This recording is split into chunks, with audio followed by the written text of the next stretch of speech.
Hey, I'm Ian. And I'm Mary Reynolds. We're twins.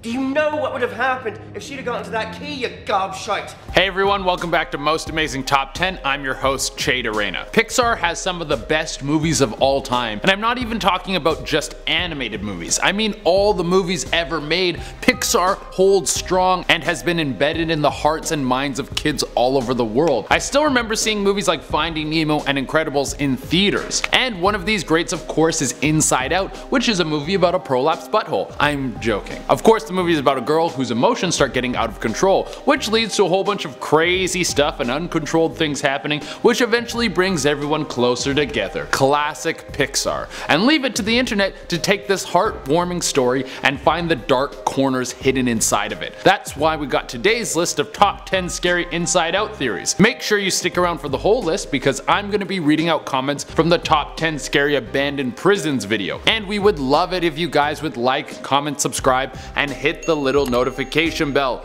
Also, follow Most Amazing Top 10 on Instagram and Facebook. It's a great way to get to know myself and the other hosts just a little bit better.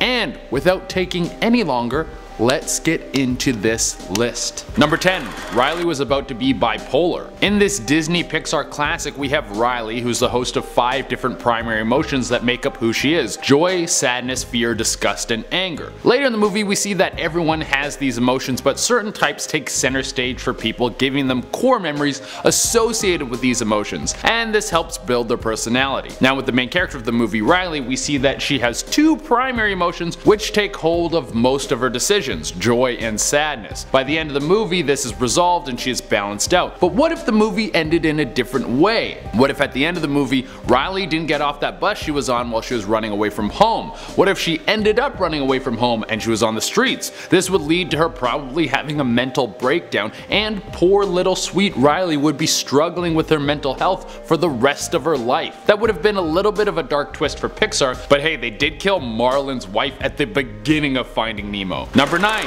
Bing Bong is a dead sibling. Halfway through this flick, we come across Bing Bong, who's the name of Riley's almost forgotten imaginary friend that is also the name of my buddy's bong when we used to be roommates. We used to be like, hey man, pass me the Bing Bong dude, I'm about to get binged. Throughout some flashbacks, we see Bing Bong playing with Riley in all sorts of ways, the two of them going on adventures. While some people think that the representation of Bing Bong in Riley's brain is just her covering up the death of a brother or sister. The loss of her sibling could have been too much for her little brain to handle, and so she made up a character to replace him with. This way she could deal with the trauma. This could be why the whole family is moving at the beginning of the movie. Living in the home where they were raising a kid that passed away may have been too much for the family. Or maybe a little girl who grew up in Minnesota really does have an imaginary friend who has the accent of an erotic Jewish man from New York. Who knows? Number 8.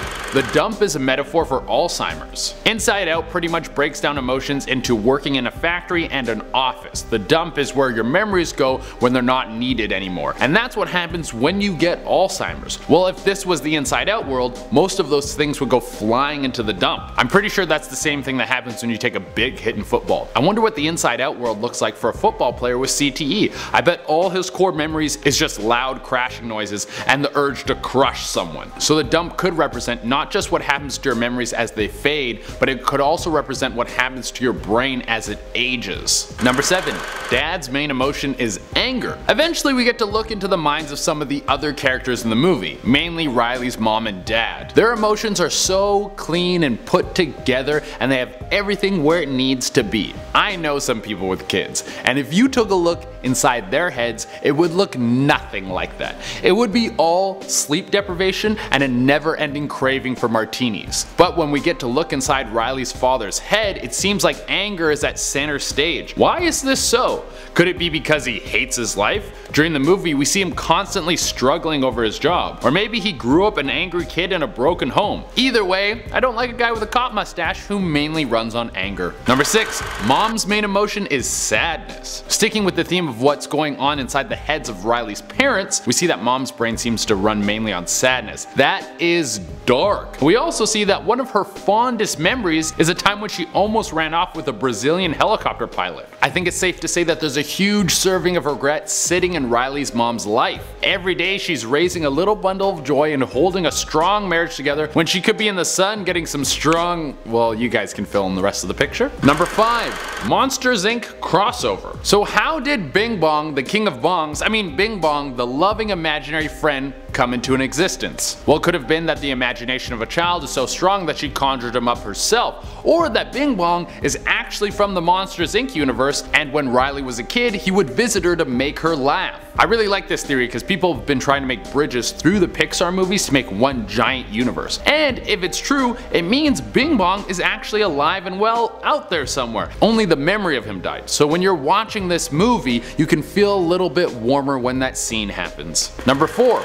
Different genders. If you were paying close enough attention to the layout of everyone's head in Inside Out, you might have seen a distinct difference. Well, first off, inside Riley's mom's head, we have a nice layout. Everything is cozy. While her dad's head looks more like a dimmer version of a NASA flight monitoring room. I think guys are just simpler. That's why we don't need as many things. Like, we don't need sheets on our bed to feel happy, and one towel is more than enough. But beyond that, you might have seen that all the emotion in Riley's mom's head are women, and all the emotions in Riley's dad's head are men. But in Riley's head, they have different genders. This could be that Riley has not gone through puberty yet, so she hasn't settled into who she's going to be. All the things like sexuality and gender are still yet to be determined. That would be very ahead of its time for a Pixar movie. They don't usually tend to touch on topics that sensitive. Number 3. The brain planned everything. We really get the impression that Joy is running the show. All the other emotions look up to her for advice, and she seems to be the big boss. But maybe not. Maybe it's Riley's brain running the show. Why did Joy and Sadness get sucked into long-term memory? Why does the control panel start to turn gray? This could be because it's really the brain doing everything. Joy trying to stop Riley from feeling any sadness was killing the brain. This is why the whole movie happened. All that insanity that seemed like accidents was actually the brain that had planned this to force Joy and Sadness to become better friends so Joy could see the benefit of Sadness. If the brain didn't do this, Riley would have been on her way to a mental breakdown. Number 2. Riley is adopted. It's theories like these that make me wonder if people just sit down and enjoy a movie, or if the whole movie they're sitting there with a pen and paper in hand taking notes. Like, dude, it's a Pixar movie. There are no hidden messages. Just pass me the Bing Bong and try and relax. Well, there are some good points to this one. First off, when we see Riley's parents first seeing her at the beginning of the movie, Riley's mom doesn't look like she just went through childbirth. You don't stand and hold your baby right after you ripped your vagina to your butthole. That's not how it works. You're gonna want to sit down after that. Also, both her parents have brown hair and brown eyes, while Riley is blonde with blue eyes. It really gives you something to think about. Number 1 on the list. Joy is the villain. And we're gonna wrap up this list by turning the movie onto its head. Through the whole movie, Joy is trying to control everything. She tells everyone how to act. She even shoves Sadness into a little circle. Also, she can be the supreme leader of Riley's mind. She's running the place like Fidel Castro. And even though Riley seems happy, if Joy had her way, Riley would be well on her way to be a person who can't feel anything other than joy. That means she could become a bloodthirsty murderer and still have a smile on her face. She also tries to tell people in other departments how to do their jobs. Like when she's in long-term memory, she tries to tell the little bean guys what memories to throw away. I think we can break it down that she's a control freak, and if she didn't end up sucked to the other side of the world, then she would have drove Riley insane. Now, as promised, I'm gonna be reading out some comments from the top 10 scary abandoned prisons video. Creepy Gamer HD wrote, top 10 things not to do in jail. Number 1, don't drop the soap. Hey man, that really depends on what you're into. Don't judge. Kayla Wright wrote, that afro will get so much attention in prison, but they might cut it off.